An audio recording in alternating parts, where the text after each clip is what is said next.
Okay, sorry. I know you guys just introduced yourself, but now that we're starting to record, thank you everyone for joining us again. Yeah, if you would both would like to reintroduce yourselves for the recording, and then we'll get started into the Q&A. As I was saying, my name is Pedro. I'm an M1 at the Tech School of Medicine at USC. And my apologies in advance. I won't be able to turn on my camera because it's currently hating me and not giving me an easy time. And again, my name is Amanda. I'm an M1 at Tufts University School of Medicine in Boston. Thank you both for joining us today. So, also just a brief history. Pedro was one of the founders of Pre-Med Community, and so obviously one of the co-presidents, and Amanda was also previously a former president. And so we are both thankful for them to join us today and also share how med school has been for them both and how PMC played a role in that. So I will be pasting some questions into the chat. These are just going to be our starting questions for Q&A. And then after they both answer the three questions, we'll just open it up for anyone to ask. So our first question is, how do you believe pre-med community played a role in your pre-med journey, whether it be how you talked about in your med school app or shaped how you view medicine?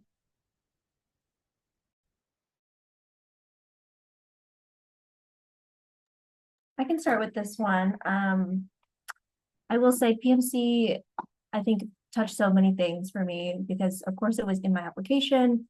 It wasn't one of my most meaningful three experiences. It was very, very close because I was so involved with you guys. But I think in my secondaries and in my essays and in my interviews and even just reflecting on everything before med school, as someone who was on leadership, I was someone who really got to see kind of the inner workings of things and kind of transition from like a smaller role into a bigger one, kind of like how you would on a healthcare team and to be a physician and working with other people.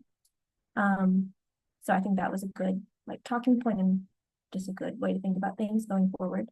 But I think the biggest thing from PMC is just a lot of us in med school are first gen. And so, um, you know, there are a lot of resources on how to get into college and navigating if you are pre-health, figuring out like how to get into med school. But once you're in med school, people just kind of figure it out on their own. And so it can be very difficult to reach out for help or find mentorship. So this is like a very good basis for reaching out to physicians or upperclassmen and trying to network that way.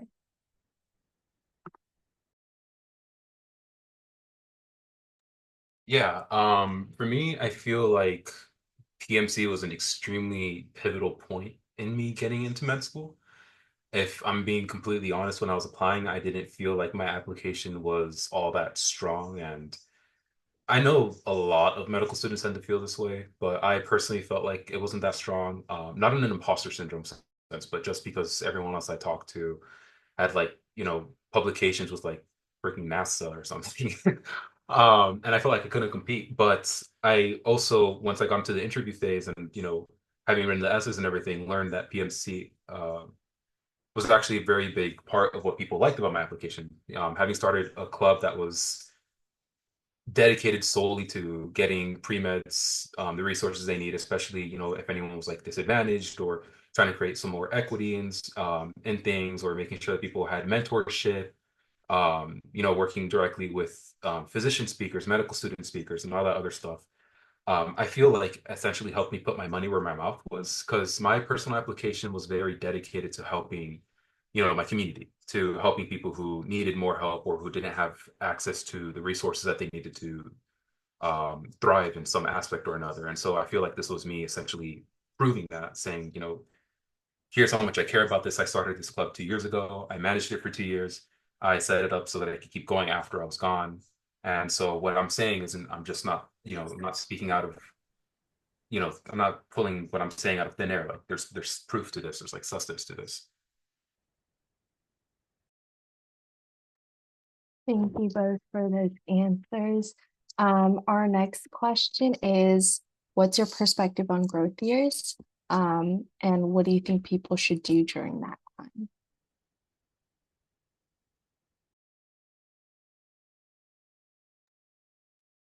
can start again, if needed. I took one growth year. I graduated last year in 2023, so I started school this fall. So I had like a year in between. And I absolutely loved it. Do not regret a single thing about taking time in between school. And trust me, I was the type of person that was like, "Oh, why would you do that? Like, I just want to go straight through and like, I want to start my life already and I want to be in a position as soon as I can, blah, blah, blah." Um, it's really tough. Okay. Like, this is really tough stuff. And I think the maturity that you'll have just not being in school and seeing yourself as someone other than a student is really, really important and really helps you articulate who you are, just as a person. Like, what values do you have? What do you want out of life? Are there things that you struggle with that you now have time to focus on? Which all sound a little big, but you'll know once you take time what those things are. I personally did some clinical research during my year, and I think it varies from person to person on what you want to do. There's not one right or wrong thing that I could say, oh, like this is what you should do. It all depends what you want to get out of life too. It's not necessarily something that has to be related to your application. It could just be something that makes you happy. And like that's a very important thing to do as well.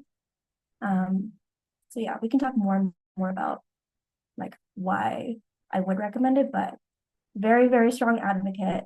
There are very few cases where I would say you shouldn't take time in between. Yeah.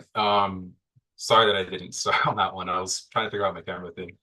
Essentially, I also just realized that I answered the last question in the perspective of how it helped me as a person who founded PMC. There's an entirely different perspective in how it helped me as a student. So if we have time or someone else wants to hear that, I'd be more than happy to talk about it later. Personally, for gap years, growth years, I think it's a very personal thing in sense of you should only take one if you feel like you want to take one. You don't want to graduate and then feel like you wasted time. But having said that, I feel like most people should take them. I took two and I wish I took more. And the reason I wish I took more is because I think, in addition to what Amanda was saying about you being able to take time to like, figure yourself out or like work on your application, it also gives you time to actually get to have a deeper understanding of what is bringing you into medicine in the first place. I also did research. I did not do clinical research, but I did spend a lot of time working with geriatric patients over my two grad years. I spent a lot of time actually going outside because I was a very hard studier in UCLA. So once I graduated, I actually went outside more and spent more time in my neighborhood and talked to more people who were around me and got a deeper understanding of what it is that I want to do with my medical degree, what it is that I want to become as a doctor. It helped me do a lot of self-introspection. It helped me mature a lot emotionally and intellectually. And I think that emotional maturity is a very important thing for medical school.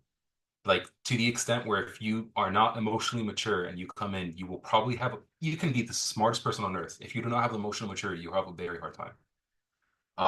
So that said, I feel like it is something that is important to take if someone feels like maybe they could use a little bit more emotional maturity, if someone feels like they can get a little bit deeper in touch with why they want to be a physician. If someone wants to strengthen their application in terms of getting more research, in terms of getting more community service. And to be frank with you, it also gives you time to enjoy life before you basically commit yourself to marrying a textbook. So I think it's pretty important. And just to emphasize, I think you guys might know this already, but the trend is leaning towards more and more growth years in between college and med school. And I'm sure it's the same for Pedro's class, but in my class, I want to say at least 75% of people have taken at least 1 year in between. And, there are plenty of students who come in and they're 26, 27, or even like 30 and are so grateful for the time that they've spent because they've done such cool, amazing things. And it is so related to what they're interested in pursuing. So just to say, it is very normal and it is celebrated. And it's whatever you end up doing during that time is very valuable. I agree with that. There's plenty of people in my class who are married already. In this particular school at USC, I would say people tend to be slightly on the younger side. I don't have the statistics, but from what I've noticed, I tend to be kind of in like the middle, somewhat upper middle range of age. I'm 24, just for context. Um, but I will say that every other school that I got into or whose second looks that I went into, a lot of people were definitely like well into their 30s, if not older. That is a very helpful perspective to have. Thank you. And we could definitely expand on this conversation of growth years in the future too, if we have time in later. Our last question prepared was, how's your first year been for med school? Any unexpected things, any expected things that turned out to be true? I think it's been okay. And the reason I say okay is that I feel like a lot of people don't really fully describe what medical school is like. And that's not in the sense of I'm saying it's good or bad. I just feel like when you go in, a lot of people try to spare you what happens behind the scenes, but it also makes you a little bit unprepared for what life is like on a day-to-day basis. Like those day in the life things you see on Instagram where people go to lecture at 8 a.m. and then at 12 a.m. they go shadow and then at 4 p.m. they go to the beach and then at 5 p.m. they study for 30 minutes and then they go out and have dinner with their friends and then you start sitting there wondering, well, where's the time to shower and eat and do all this other stuff? That doesn't happen. Like that's not what the day in the life is like at all. Um, so having said that, I feel like it's okay because there are going to be some days where definitely you're going to sit there and, you know, reevaluate what it is that you're doing because you're basically spending your entire time just studying from night to wake, and those days aren't always going to be fun. Um, but there are also going to be plenty of days where you have a bunch of free time or you're really enjoying what's going on. Or like for me personally, clinics, I love clinics. And so those days can be an extremely big highlight, remind you what you're doing, keep you grounded. They're amazing days, after a test when you find out that you did great. When you have a patient tell you something sweet, like one patient told me that I was a blessing to his week, that had me going up for like an entire month. Stuff like that. But there are going to be days where you're kind of bored or days where you're just like, damn, I kind of wish that I could take a break.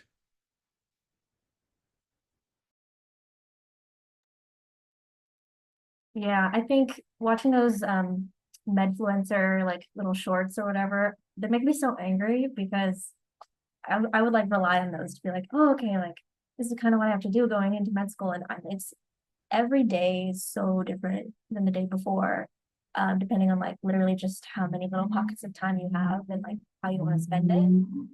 My first year, it's weird going from also the quarter system to the semester system.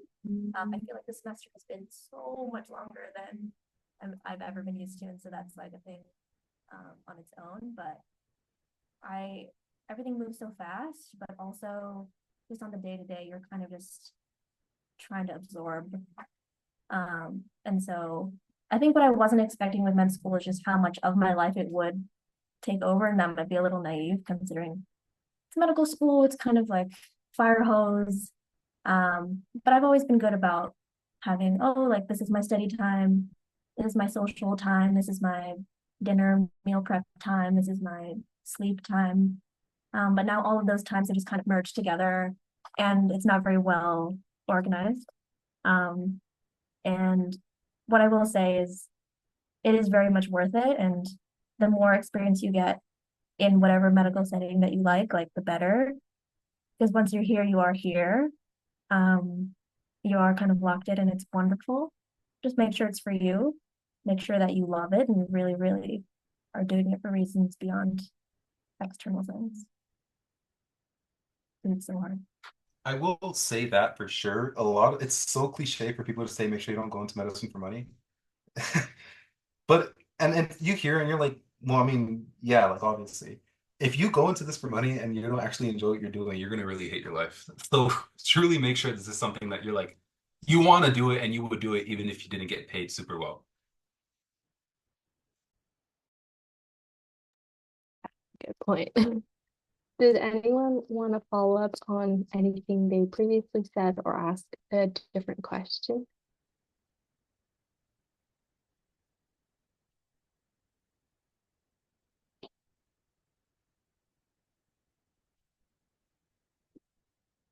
Sorry, was that a question for us or for everyone else? No, for, for all the other people. Okay, we have a question. What is your biggest advice for first year undergraduate students interested in going into medicine?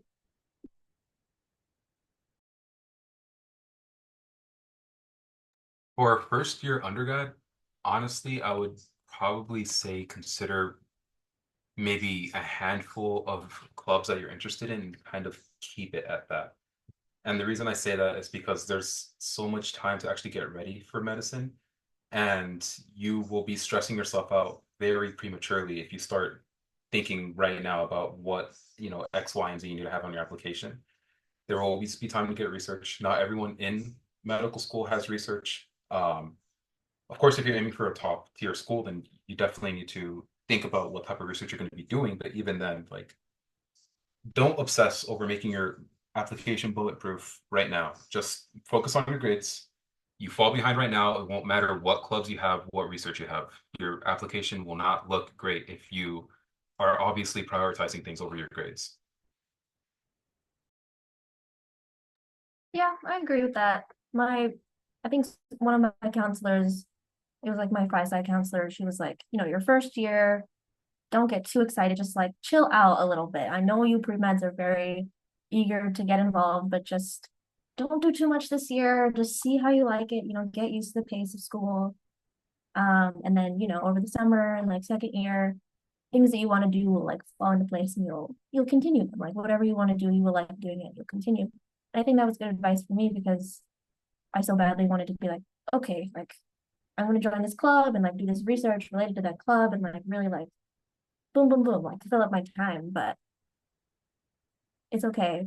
When I look back at college too, just like beyond application stuff, I think about, my friends that I made my first year and how much I grew. And what I will emphasize for you guys is like, it goes by so fast. Don't forget to have fun because it's like, you only get to be in college one time. And you are a pre-med, but there's so many other things that you are and that you would probably like to do other than school. So, and that's all very important. And I will also say like med schools care about those things too. So even if it's hobbies or things just off campus that you like to do, please do them and invest in that time. Definitely spend time into your hobbies. I think for a good hour or half hour in my UCLA interview, all we did was talk about rap. So even if you are worried about taking time to yourself, like, you shouldn't be doing hobbies just so you can talk about them. But if you are worried about taking time to yourself, like, everything counts. Thank you. We also have a question on why you chose your specific med schools. Maybe you can also talk about location because Amanda, you're in East Coast and Pedro, you're here, California. I can start. My decision was quite easy. I only got into one med school, so I went to that med school. And the cycle, guys, we can have a whole talk about cycle and just like the chaos that is like med school apps. It really is like a really wacky game. I found out that I got into school really, really late too, so it was a surprise to me. But yeah, I was already living in Boston because I wanted to kind of experience East Coast, like get out of California and see what the country is like other than where I grew up from. And I ended up staying here, and that was really convenient. But yeah, it only takes one school and you'll be a doctor. So don't forget. My experience was a little bit different. So I had a very good application cycle. Not mentally, I was stressing out. I was stressing out, but I think everyone's stressed. If you're not stressing out while you're applying, you don't want it enough. But I got a good amount of interviews to an extent where I actually had to stop accepting them. Um, and I got about 7 acceptances before I started withdrawing from my other schools as well. Um, 4 of those schools were in California, about 4 or 5. And so mostly location was not that big of an issue for me. Had it been, USC versus some school on the East Coast or in Florida or in the Midwest, maybe it would have mattered to me more because I'm a very big like homebody person and I do not want to leave LA. Um, Not that there's anything wrong with those schools. I just like being home. But there's definitely other opportunities abroad or not abroad, but on other sides of the country.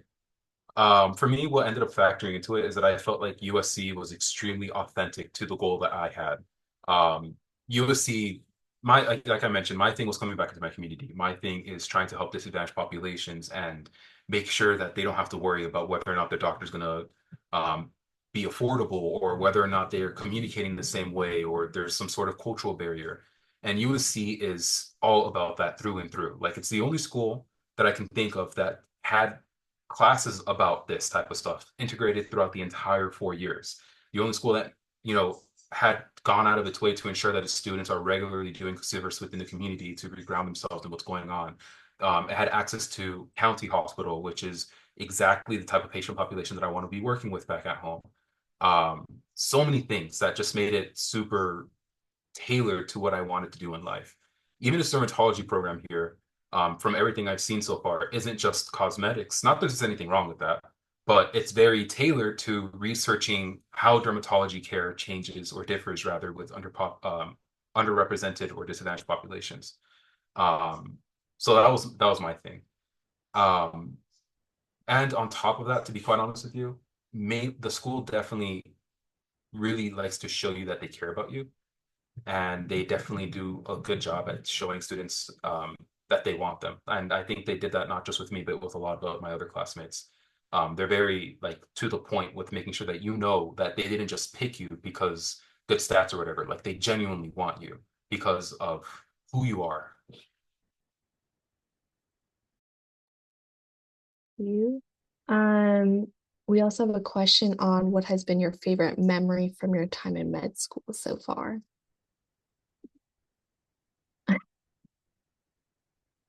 I like how you both are like, oh, let me really think about this. That's a little tough. And the reason I say that is because I think as a first year, the advice you get is to spend most of your time studying so that you can actually figure out what is going on before you start branching out from there. And I definitely took that advice pretty strongly. I am doing a few other things on the side now, but I think I'm very much like centered around making sure I'm studying a lot of the time. So I don't have too many going out experiences that I can touch on. I will say my favorite experience so far has been probably when it was the first week of school. We had to do this community service thing where we were helping like do a food drive. And then I guess we finished like 3 hours early. So we were all thinking that we were going to be done going home. And the school's like, nah, psych, we're keeping you here the whole day. And they had us garden. Um, And that was hilarious because my friends and I were joking and we were telling ourselves like, if our parents knew that we were paying $300,000 to garden, so that was pretty fun. Honestly, yeah, I'd probably say I think any med student would say their favorite memories has nothing to do with school. I'm trying to think because obviously very core memories are spending time with people that I love after exams. Just like the emotional wave that hits you once you can just chill out for a bit. But on a more practical stance, um, many med schools will allow you to interview patients and really start getting clinical exposure like really early on. And it's different than in undergrad because before you're kind of just shadowing or you might be interviewing them as a scribe or something, but once they see you with a white coat, they have so much respect and so much genuine interest in your life too. And you're the same person, but they see you so differently. And there's just been many interactions where I just feel so much respect and like love from people who don't know me at all. And I really don't know anything, but it makes me so excited to learn about what they're going through because they're just good people and like want to get better. And it's a very cliche thing, but yeah, just spending time with people that you wouldn't get to meet otherwise in the clinical space. I'm not going to be going into specifics, but yeah, there've been some good emotional times talking about patients' families and their lives and their prognoses and stuff. So, yeah. I definitely agree with that. I also can't go into specifics because of HIPAA. But there's Yeah. definitely people will trust you very deeply. And there's this, and again, not going specifics, but there's definitely this one time I walked into a clinic and the person tells me the deepest secret of their life within like 10 seconds. And that was pretty interesting. That's very cool because I feel like media always portrays med students as being treated horribly, I guess. But I think it goes to show like how much of an honor it is to train and study to be a doctor. So I'm very glad to hear those heartwarming memories that keep you going through the studying time. I think it depends a lot on the school. Definitely talk to students before you go into the school. If you go, you would be making a very boneheaded move if you just chose a school without talking to the students first. Your life can very easily be very good or very bad. That's a good point. Everyone remember this. Um, Thank you. Our next question is, do you guys get to do research during med school, or is it all just content learning and patient application? I'm smiling because I just finished talking to everybody about my research before the meeting. Med school is so amazing when it comes to research. People will add you onto projects for like the least amount of effort just because they like need help, which has been phenomenal. And if you do a good job, people will start recommending you to other people. You don't even have to email people anymore. I think every single piece of research I've gotten, I walked up to somebody and just asked them, and they were like, "Okay, sure." And I was just like, "Yeah." Like, so, definitely, I think med school's pretty great. You will sooner find yourself drowning in research than you would not being able to find it. And that's actually to say, be careful. Don't overcommit. Don't overpromise. Take things extremely slowly because if you sit there and you join labs and then you say goodbye to said lab before your commitment is up, that will look very poorly on you. And PIs do in fact talk to each other, and they will know that this person is unreliable. So be very careful with things. It's not like undergrad where you can email 100 people and be lucky to get one back. If you email 100 people, you might get 80 back. Take it slow. Yeah, people definitely respect med students' time way more than they do undergrads. Not to say that it's hard to take on too many things. I think similar advice that Pedro was saying can be applied to y'all. Like, obviously, don't go out and like say yes to 5, 6 different labs and then kind of like ghost a bunch of them, do things because you want to and like do one at a time and see how you like it. I haven't yet started any projects. I'm an MPH student, dual degree MPH student. So research is definitely like interwoven into my journey right now, and figuring out like what kind of public health interventions I want to focus on. It is very easy to get into research. People are very willing to have med students work on projects, whether it's for analysis or any clinical stuff, literally anything, depending on what you want to do. It's a lot easier to find research in med school than in undergrad. And I think a lot of med schools like do emphasize that there's very like scholarly component to some of the curriculum, and all the faculty are very like, if you're curious about something, like we want to support you. So yeah, I'd say there's a good balance if that's what you want to do. Yeah, in a previous GM, we had another med student come talk about her own research project. So we talked a little bit how med students balance the two as well. Um, thank you. Our next question is, Sorry, what is the, you oh, answered go the ahead. question. Was the question about how research was or how to balance it? Because I don't know if I answered the question. Oh, well, not really balance. I mean, we talked about like how med students were able to do both, but I think, Okay. yeah, the question was like if you can do both. Okay. Okay. Um, Sorry. I just want to make sure. yeah. Our next question is, what is the ideal GPA range for med school? Does not matter. I know it does matter to an extent. Don't get me wrong. If you have a really bad GPA, definitely take some time to focus on that. But it does not matter as deeply as you think. USC's GPA median was like 3.9. I'm not at a 3.9. A lot of my friends are not at 3.9s. I'm pretty sure someone I talked to was at a 3.3. So when I tell you that it matters so deeply on your activities, I genuinely mean that. Any school that's worth its salt will care more about your activities than it would about anything else. The reason GPA can be inflated in some schools is because of the fact that people who tend to focus heavily on their activities and their research tend to be overachievers generally, which includes academics. But that's not the reason they got in. Some schools have cutoffs. You can learn which schools have those. A lot of schools I don't remember what UCLA's was, but I remember being surprised that UCLA's was what it was because it was like a lot lower than I thought. USC has a cutoff that's way lower than I thought. MCAT scores, whatever it is, it matters to an extent in that you just need to make the cutoff. The cutoff is not what you see on the MSAR. It's at all. Um, but I promise you, it does not have to be that high to have a successful cycle. You just need to be extremely diligent about proving that you really want to be here and that you want to be here for reasons that are not, I guess, selfish reasons that like, I'm not here for the money. I'm not here because I want like just the respect. Like you genuinely are passionate about medicine. You prove that, you will have a successful cycle. Yeah, we're not going to tell you numbers that like, oh, you should be achieving because I'm pretty sure any admissions committee, like if they looked at your stats, they could find, unfortunately, like 1,000 other people, if not more, that like have higher stats than you.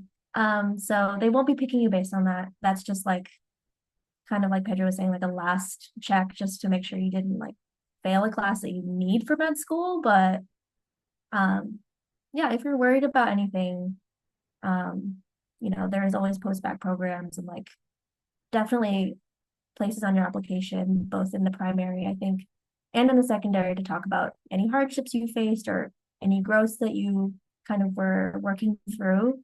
They just want to see, that you're aware and like you're excited and you're still positive and that you're focused and like that doesn't reflect well at all on your grades or your GPA. That's just how the education system is set up. I will go on to say, when I say it doesn't matter, I don't mean you can walk in with like a 2.0. Like, I just genuinely mean other things are way more important. So like Amanda was saying, just make sure that you're in a solid place, but that you're more focused on, what makes you here. Thank you. Does anyone else want to unmute or type in the chat some questions? Can be follow-ups to things that were mentioned too.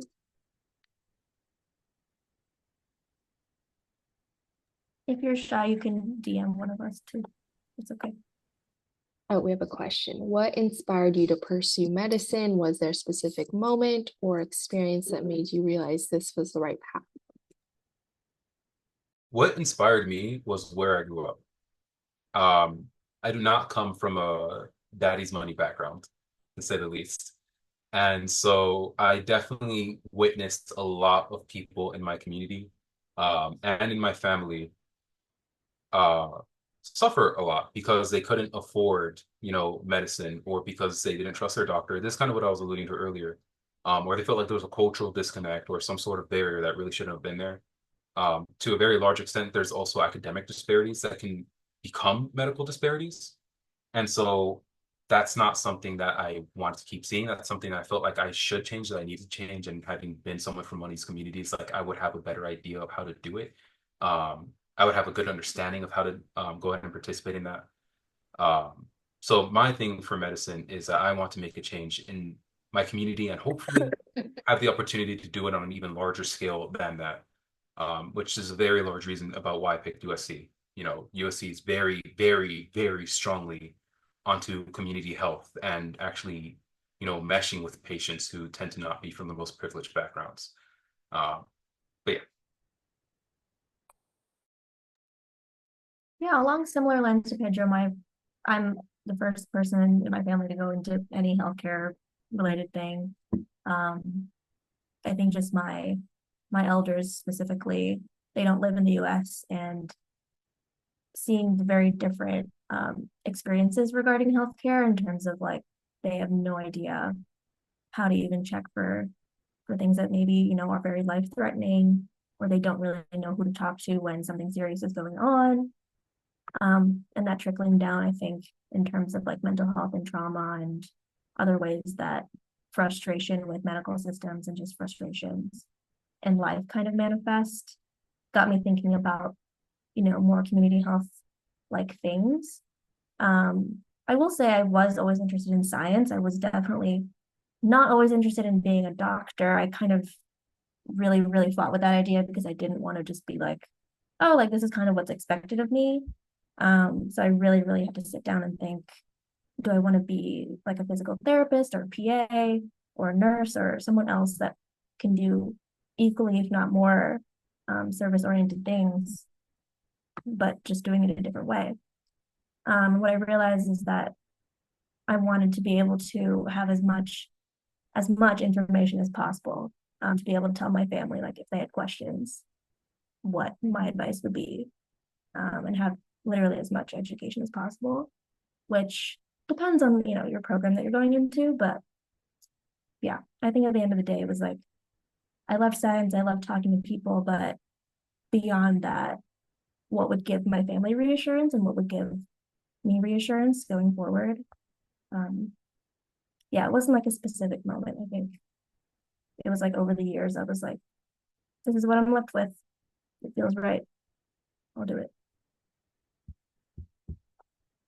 I do also want to add that there are, as Amanda was talking about, other pathways you can take to do certain things. Like if you're interested in medicine, it's not like you have to be a doctor. You can be an RN or an NP. NPs are pretty great. My primary care provider is an NP because I prefer her over a lot of the MDs I've met. Um, but um, if you're going to choose this, you have to also understand what the differences are. Like me personally, I know that what I want to do, I'm going to have to be able to have some sort of autonomy over my decisions. Otherwise, if I'm stuck under what someone else tells me to do, it's going to be very difficult for me to make any real changes. But also recognize there's a limit to how much autonomy you have. If you work in a hospital, then you can't do anything if your director tells you you can't do it.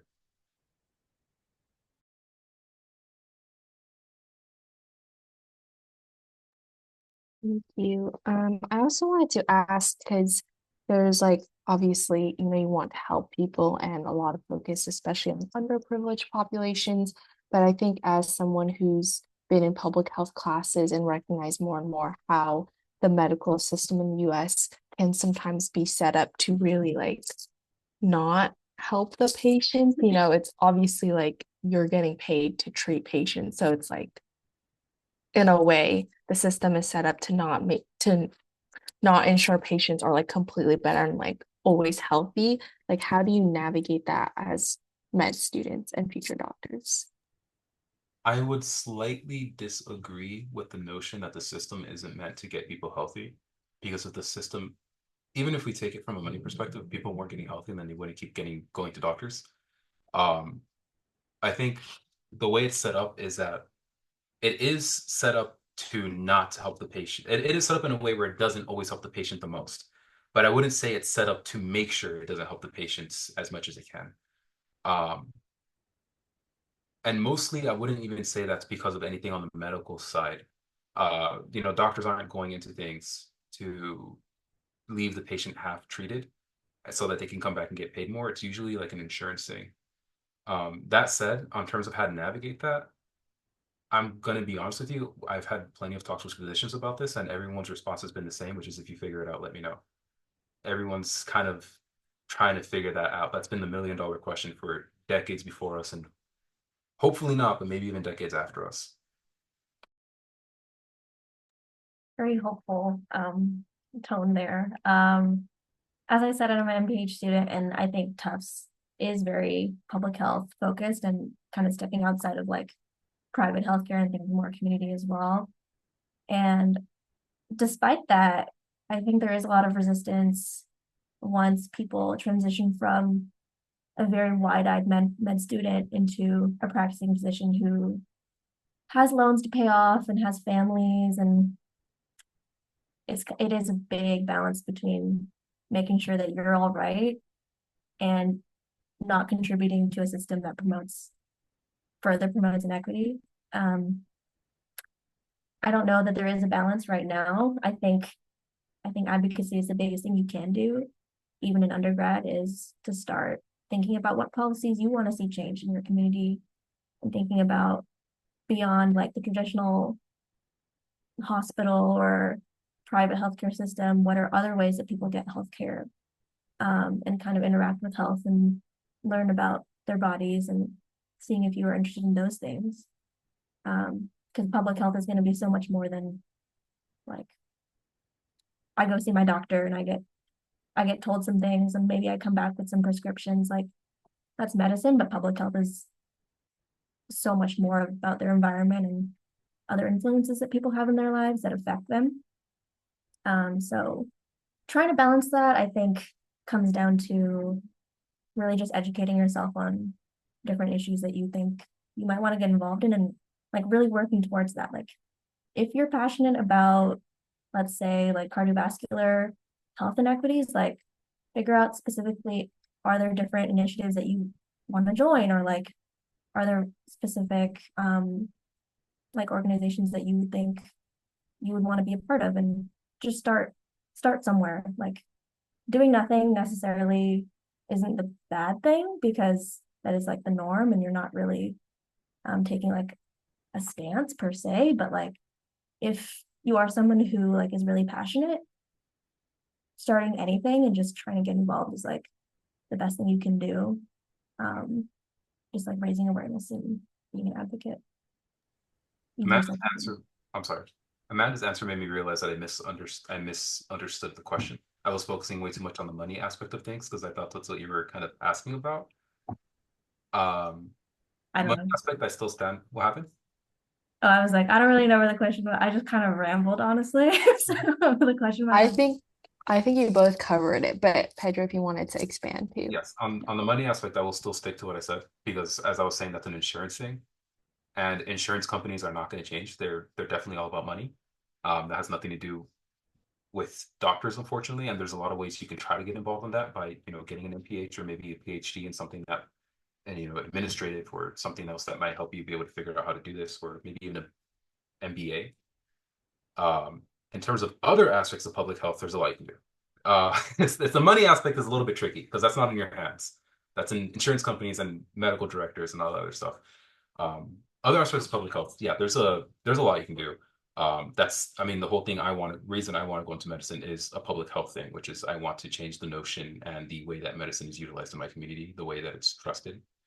Um, that is definitely a thing where it depends on what your goal is. I can speak specifically about helping underserved communities, and I can tell you that there's plenty of opportunities to do it. There's plenty of people who want to do it, people who are looking for different ideas, people who want, just someone who has a pulse and is motivated about it would be enough to help. So there will be opportunities at pretty much every corner. There will be ways you can make changes, and even in people's individual lives.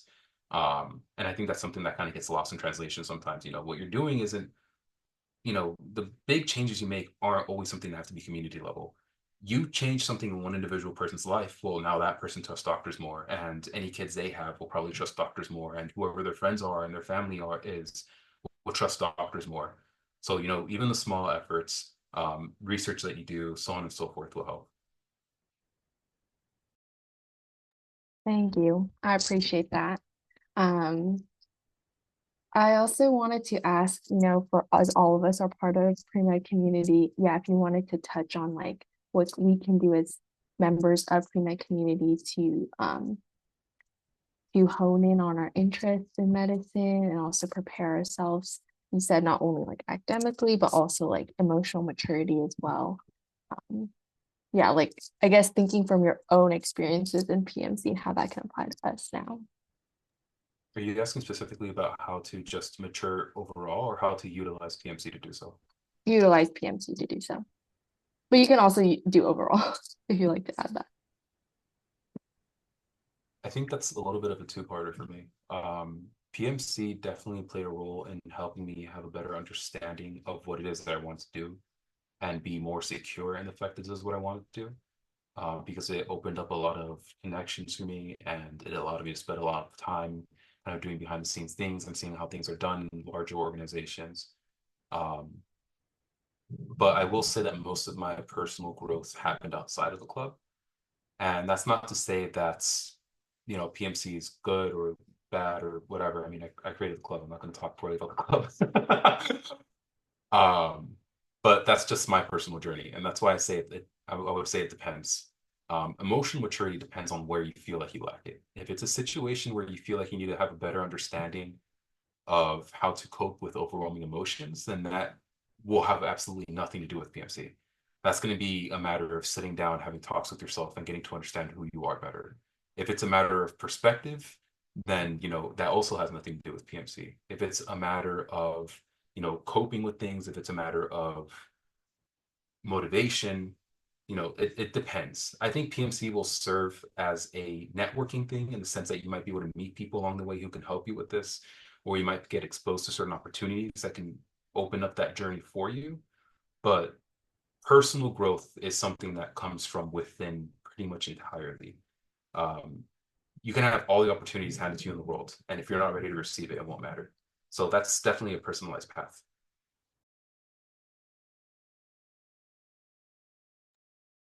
Yeah, I think within any club, but specifically within PMC, I think the mentorship program was probably my biggest influence. I think I was a mentor for most of it. But even when I was a mentee, I think I was able to meet a lot of people, even like fellow mentees that had different ideas about medicine and were really excited for different reasons. And I think being at UCLA where there's so many people interested in medicine and it can be overwhelming, just this space where we can all acknowledge like this is really hard. And I'm not the only one feeling this way, and I'm not the only one feeling overwhelmed and like really nervous about things. And that was really nice because in a lot of other spaces, it is more like achievement focused. And that's great for like learning about a specific topic or, just like I'm really curious about something. But um, on a larger sense, I would leave those meetings and be like, okay, like that's really cool, but I still feel kind of overwhelmed. And I would come here and I would talk with everyone here and it would be like, okay, like this is normal. It's really hard. It's normal. And it was very supportive. And I think support is the biggest thing that I wanted in undergrad because a lot of my friends slowly left the pre-med circle and I was like, oh, I'm the only one left and I don't know what to do. Um, and just on that note, being able to hone in on your skills about, meeting strangers and saying hi and like, oh, like where are you from? Or like what clubs are you in? And um, it might be very awkward at first, but that is networking, even if it is like someone who you don't know at all. But being able to like find common interests and maybe like learn new things from them. I've made a lot of my close friends through clubs, ironically. And I've like been roommates with people that I met at like pre-health orgs. And they again, like they left medicine, but I learned so much from them and their paths too. So I think all the different speakers that you guys will hear about, um, different paths that they're pursuing, but specifically just like having someone to ground you, not necessarily someone to copy or someone to like follow word for word. Like everything we're saying is from our point of view, but it's just a frame of reference for whatever, especially you have no idea what's going on. That's definitely something that I think I agree with a lot. Some of you may know her but she was just the president like yesterday. But Lorena has been a very strong friend, like a very good like strong close friend of mine over these past years. I think the last time we talked was literally like a few hours ago. And so yes, networking isn't just talking to doctors and all the other stuff. It's also meeting people who can help you feel grounded and who you can also help ground because it's a two-way street. You know, that stuff matters a lot. It helps cope with things a lot in terms of like, stress within school, without out of school, so on and so forth. Thank you. Yeah, we hope that you all find a good community and pre-med community, whether that be with each other or also their guest speakers. Um, we are nearing the end. Does anyone have any last minute questions? I have a more personal question. So as I'm graduating and I'm entering my gap year, I was wondering if you guys have any like tips or advice on how to kind of navigate the application process. What worked for you guys, what didn't, things like that. What when are you applying? After I graduate, so in June, like this And summer. you have one gap year? Yeah. Okay. So that depends very strongly on where you feel you need to improve. Um, if you're sitting there and you want to go to a school that's research heavy, then you definitely should spend that time getting to research, while also maintaining clinical stuff because you don't want to just forget that that exists. That can be a very kind of like tricky thing to fall into. Sometimes you might get too caught up in doing other extracurriculars, leave clinical stuff behind. Um, if you feel like you're lacking in clinical experience, work on that. I think that the most important thing you can actually do during that time is figure out how you're going to write your essays, because I think that is a very foundational point. Like we were saying earlier, I think it's even more important that you can write a good essay than it is that you have, spectacular stats. I am a very strong believer that a good enough essay can overcome almost any weakness in your application. So getting started on that, getting the proper advice from people who have had successful application cycles, or, people at different schools, because also understanding like people who have done well doesn't necessarily mean that they could do it a second time, or that, they can make sure that you get into absolutely everything. They're not like suddenly pre-med gurus, Um, I'm not going to sit here and sell courses because, yeah, I might have done it one time, but I can't tell you what the hell I did right. Um, so just getting a wide variety of opinions in terms of writing your essays, I think would be the most important thing. And then if you feel like there's something weak in your application, work on that. Yeah, we are not experts. As I've said, I almost did not matriculate. So I can tell you a little bit about maybe what I would have done differently to reduce some stress. I think essays are the biggest stress factor. And everyone says, oh, pre-write your essays, pre-write your secondaries. That's a lot harder than just like, oh, like let me just brainstorm for a few hours on this one. It's like, tell me about like the hardest thing you've endured. Tell me about like a really traumatic time. Like I don't have that in my back pocket. Like I really like over these next few months, slowly like over winter break, over Thanksgiving, like whenever you feel like you're ready to kind of encounter those bigger questions, you'll kind of like look at the schools and see like what kinds of questions they're asking. Like slowly kind of reflect on that. It's a lot of like honestly like internal therapy for yourself, and it's really nice to see how much you've grown and like how much you can really like relate to medicine, which is like something that should be done before. But um, yeah, I started pre-writing I think around early June, and like that was a little bit of a mistake. I think knowing exactly like why I wanted to do things I wanted to do and before I picked the schools I picked would have been great. Obviously you'll make like your school list based on very personal and important things to you, but doing that kind of therapy I think would have been nice to make sure like I felt ready. And the essays take a long time to like A, answer the question, but B, sound good, because my writing, it doesn't sound good. So a lot of editing time, and yeah, it just takes time. So it can feel really scary to feel like you're rushing it as it's happening.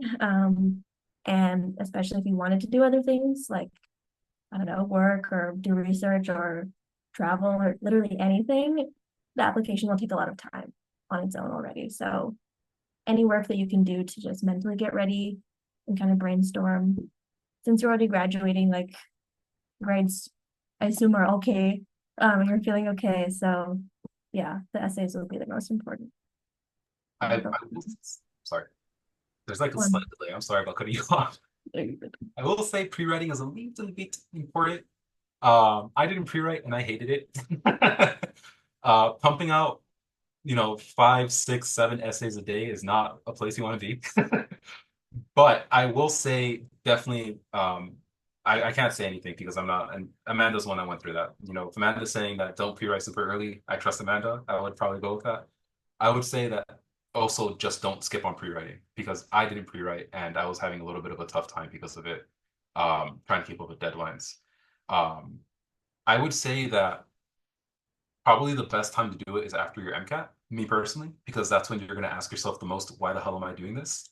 And so you'll have a better understanding of it. You'll have a very deep understanding as you're going through the MCAT of why you're doing things, because you're going to be sitting there, wondering why you're putting yourself through this and having asked yourself that question a million times, and you'll probably have a pretty good answer by the time you're done with it. Also, it seems like I might have misunderstood what Amanda was saying, so you can clarify if you want. Oh yeah, I was saying do pre-write and like pre-reflect. As I was saying, like June for me was like late for me because I was like rushing through things and like graduating as well, and like wanted to maybe like have a few days to sleep, you know. But I will say, like, obviously we don't know what specifically like worked for us or not, but I think just what felt good was like what would have felt good is, yeah, as little stress as possible given our lives that we were living. So, but yeah, there's obviously depends on the person and like Pedro was saying, like your needs or like what kind of things you want to do during the year that you're applying. But just, yeah, general advice is like try and spread it out. Okay, I misunderstood. I thought you said you started pre-writing the June prior to your application year, not the June of. Oh no, absolutely not. No, the June of the June My of. bad, my bad. Yeah, In that case, we're in the same boat. That's what I did. a year early would have been my mastermind. I don't even know. Yeah, no. Thank you guys so Uh, much. Very insightful. Does anyone have any last questions before we end the meeting? I will say, I can drop my email and also send my email to y'all. If you have any questions about Tufts or application stuff, can't promise I will get back to you within a week, but I will get back to you. And I know like wherever you're at in college, medical school seems like this very big, scary, far away thing. And in some ways it is, but there's always help. And like the more you know, the more comfortable you'll feel going into it. So we're always here to talk. I will also put my email down. Similar to Amanda, I might not be able to respond super soon. That's not because, give me a second. Sorry, my Alexa went off. I might not be able to respond super soon, just because we are very, very busy. Which is also kind of ironic because my school has like a rule where you have to respond to emails within 2 days. So it might take me a sec, but it might take me a sec. Um, Definitely as a final note, like Amanda was saying, going into it, make sure that this is what you want to do. Med school is not easy. Med school, someone said this to me one time, and I was hoping that it wasn't true, but it very much was true. Med school is like studying for the MCAT every single day. So as you're going through that, just take a second to like think about what you're doing. Um, Understand, however, having said that, the reason I'm saying that is because I want to be real. A lot of people, when I was applying, were not being super real with me, and I was a little bit caught off guard. But I'm also going to add on to that. It is like studying for the MCAT every day, but it gets significantly easier as time passes. The MCAT was a lot less work than I'm doing now, to be quite honest with you. But what I'm doing now feels a lot less stressful because I've done it for a little bit longer. I've gotten a better understanding of how to study properly. I can do way larger workloads in way less time and still feel perfectly fine and like understand the information. So just be aware of that. There's going to be a learning curve. There's going to be a period of time where you might feel like you're not maybe even as smart enough as your peers because you're having a hard time, and people likely aren't going to be sharing the fact that they're having a hard time. People just don't do that, unfortunately. Um, but it's okay. You're not alone. It's not just you. Everyone goes through the same emotions, whether or not they want to admit it. And you would be a stronger person for being able to admit that to yourself. Give yourself the time to adjust. Give yourself the time to understand that it's okay to fail. It's okay to be wrong. It is okay to make mistakes. It's okay to sit there, say something, and then wonder for the rest of the day, why the hell did I say that? It's okay. It's part of the process. I would not have been here had I not messed up again and again and again and again. Take your time. Make sure this is what you want to do. You will be very happy if you take the time to make that decision because you will never doubt yourself. You're so wise. Like, wow. Thank you. +1 on all of that. Yeah, it's an exciting place. It's a busy place, but it's definitely way more fun for me than undergrad. So don't worry, there's stuff to look forward to. Like, it's like the best parts, and it's just busy. That's all. I agree. I love medical school. I love it a lot more than undergrad. It's tough, but I love it. Well, thank you both for joining us today. It was really insightful to hear your perspectives, whether it be the hard truth or some hopeful things to look forward to. Everyone, I highly encourage you to reach out to them because they're great resources and people to talk to, and they have a lot of wisdom. So please do reach out. They're valuable connection. But thank you all for joining us this week and hope to see you next week for our last social of the quarter. Happy Thanksgiving. Happy holidays, bro.